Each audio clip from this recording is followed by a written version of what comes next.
Hi, my name is Matt Seifert with Mill Creek Metro Parks.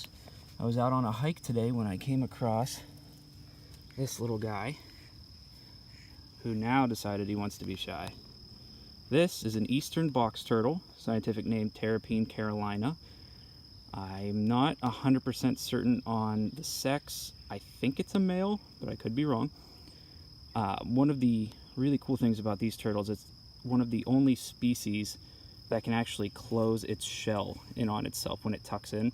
So most species of turtles, they can tuck their limbs and tail into the shell, but this actually acts as a little flap you can kind of see where he could close himself off completely.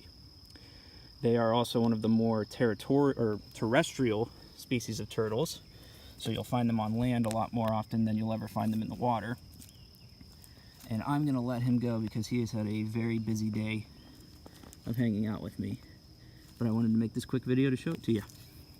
Get his face in one more time.